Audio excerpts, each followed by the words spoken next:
with the Cleveland Police Department and the president of the Cleveland Police Patrolmen's Association.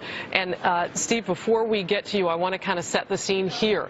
We're in Cleveland for the Republican National Convention, and it has been your task to make sure that people coming here at this venue and all throughout the city are safe. So I first want to get your thoughts on what's happening in Baton Rouge and then how it might affect here. You're with us? Yes, sir. I'm sorry, yes, ma'am.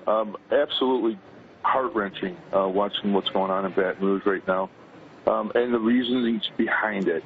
You know, this all began, the Dallas police officers being ambushed and murdered. Now in Baton Rouge, it looks like that's the same thing. This all began with a 911 call from an African-American male saying that another African-American male was pointing a gun at him. Those officers responded. That male didn't comply and tragically ended up losing his life over that with a gun in his pocket. This is how this began. The President of the United States validated false narrative and the nonsense that Black Lives Matter and the media are pressing out there to the public, validated it with his very divisive statements, and now we see an escalation. This has got to end. We need some leadership in this country to come forward and put an end to this. I don't care if it's clergy, I don't care who it is, but somebody's got to step up and put an end to this, because it's the false narrative and very influential people that are politicizing the false narrative. Absolutely insane that we have a president of the United States and a governor of Minnesota making the statements that they made less than one day after those police-involved shootings. And those police-involved shootings, make no mistake, are what absolutely has triggered this rash of senseless murders of law enforcement officers across this country.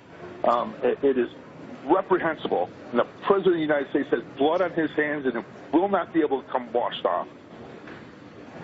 You know, I hear the emotion in your voice. We heard it from the Lieutenant Governor of Texas, Dan Patrick, right after what happened there with 5 police officers killed in Dallas just a few days ago. And now we have this situation.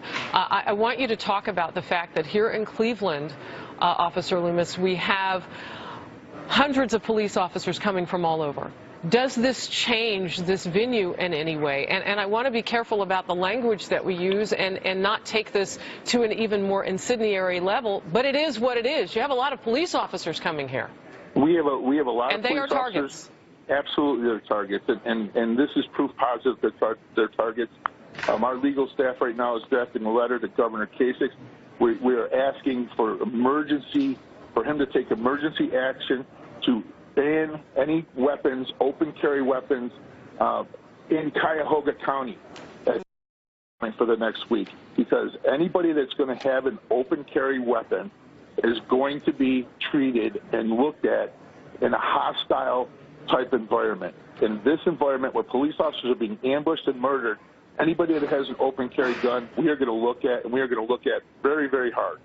And Governor Kasich needs to step up and seize the moment and take care of this issue with some type of order or whatever he needs to do to outlaw or ban open carry weapons here. I don't know what the details in Baton Rouge are, but I can tell you and assure you that anybody having a weapon on their arm or a weapon slung over their shoulder is going to be looked at in a much, much different light than we would normally look at, given the circumstances and what this country's going through. How the hell did we ever become the bad guys in this country? I cannot imagine how we got here. It's the irresponsible reporting of the media, and it's the irresponsible statements of people that are credible, like the President of the United States, like celebrities.